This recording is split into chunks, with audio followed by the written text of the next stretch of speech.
عمر فاروق رضی اللہ تعالیٰ عنہ، عام لوگ اپنے سرداروں کے پیچھے چلتے، اس لیے رسول کریم صلی اللہ علیہ وآلہ وسلم سب سے پہلے ان لوگوں کو اسلام کی طرف بلایا جو قوم کے سردار اور جن کا عام لوگوں پر اثر تھا۔ جب ان لوگوں کے اسلام کی مخالفت کی تو حضور صلی اللہ علیہ وسلم ان کے لیے دعائیں بھی، بعض سرداروں کے نام لے کر دعائیں، چنانچہ آپ صلی اللہ علیہ وسلم نے دعا فرمائی کہ اے خدایا عمر بن خطاب یا عمر بن ہشام، ابو جہل کے اسلام لانے سے اسلام کی دعوت کو قوت دیا۔ ان دنوں کی بات ہے جب اللہ تعالیٰ کے رسول حضرت محمد صلی اللہ علیہ وسلم مکہ مکرمہ میں دین اسلام کی تبلیغ فرما رہے اور لوگ چوری چھپے مسلمان ہوتے، کیونکہ کافروں کو معلوم ہو جاتا تو بری طرح مارتے اور سخت سزا دیتے تھے۔ حضرت عمر رضی اللہ تعالیٰ بھی ان دنوں اسلام کے سخت مخالفت، حضور صلی اللہ علیہ وسلم کا نام سنتے ہی غصے کے مارے آپے سے باہر ہو جاتے۔ اگر رسول اللہ صلی اللہ علیہ وسلم سے ان کی دشمنی کسی ذاتی جھگڑے کی بنا پر نہیں تھی، ان کا خیال تھا کہ اگر اسلام پھیلا تو کعبے میں بتوں کی پوجا بند ہو جائے گی، باپ دادا کے زمانے کے رسم رواج اور طور طریقے ختم ہو جائیں گے اور قبیلہ پرستی مٹ جائے گی۔ اس لیے ان کی یہ کوشش تھی کہ اسلام ابھرنے نہ پائے۔ چنانچہ ایک دن وہ ابو جہل کے پاس گئے جو مکے کے بڑے سرداروں میں شمار ہوتا تھا، وہ بھی اسلام اور نبی اکرم صلی اللہ علیہ وسلم کا سخت دشمن تھا۔ کہنے لگے اے ابن ہاشم، میں ایک خاص مشورے کے لیے تمہارے پاس آیا ہوں۔ ابو جہل بولا کہو کیا بات ہے؟ حضرت عمر رضی اللہ تعالیٰ عنہ بولے اسلام کی دعوت سے مکے والے اپنے مذہب سے پھر رہے ہیں، ان میں پھوٹ پڑ رہی ہے، قریش کا وقار خاتمہ مل رہا ہے، میرا جی چاہتا ہے کہ محمد صلی اللہ علیہ وآلہ وسلم کا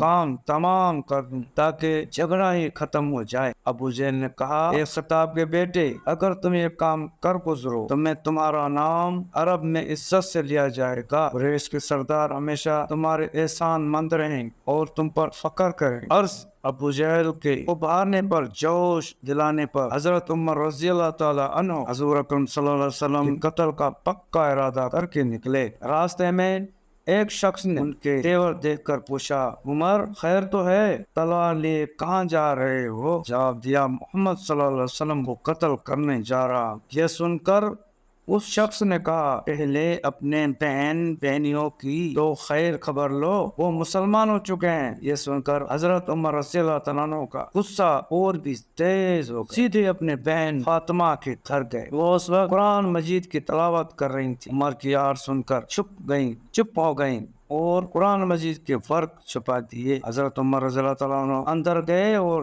دونوں کو اتنا مارا کہ وہ لہان ہو گئے۔ آخر بہن بولی بھائی تم چاہے ہمیں جان سے مار ڈالو، ہم اسلام نہیں چھوڑ سکتے کیونکہ یہی سچا مذہب ہے۔ حضرت عمر رضی اللہ تعالیٰ عنہ کے دل پر اس کا بڑا اثر ہوا، تھوڑی دیر خاموش بیٹھے رہے، پھر بہن سے کہا اچھا بتاؤ تم کیا پڑھ رہی تھی؟ بہن نے قرآن مجید کے ورق نکال کر سامنے رکھ دیے۔ حضرت عمر رضی اللہ تعالیٰ عنہ نے پڑھنا شروع، جوں پڑھتے گئے حق کی تاثیر دل میں اترتی چلی گئی، یہاں تک کہ وہ جو دل میں تھوڑی دیر پہلے اسلام کی دشمنی سے ابھرا ہوا تھا ایمان سے بھاگ گیا۔ تھوڑی دیر بعد اٹھے اور سیدھے نبی اکرم صلی اللہ علیہ وآلہ وسلم کی خدمت میں حاضر ہوئے، کلمہ طیبہ پڑھا اور اسلام قبول کرنے کا اعلان کیا۔ حضور صلی اللہ علیہ وسلم نے بے ساختہ اللہ اکبر کہا، اس پر تمام صحابہ رضی اللہ عنہ نے مل کر زور سے اللہ اکبر کا نعرہ لگایا۔ مکہ مکرمہ کی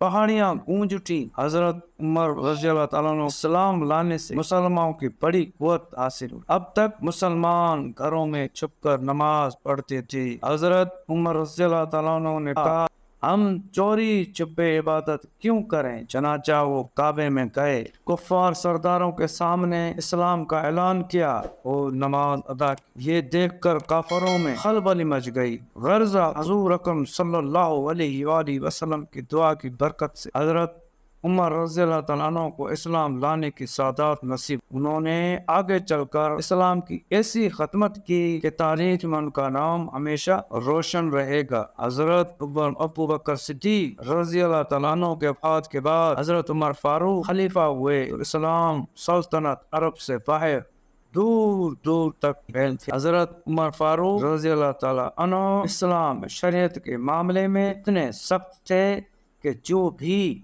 اس کے خلاف کوئی کام کرتا اسے سخت سزا دیتے، چاہے وہ ان کا عزیز اور چاہے رشتہ دار ہی کیوں نہ ہو۔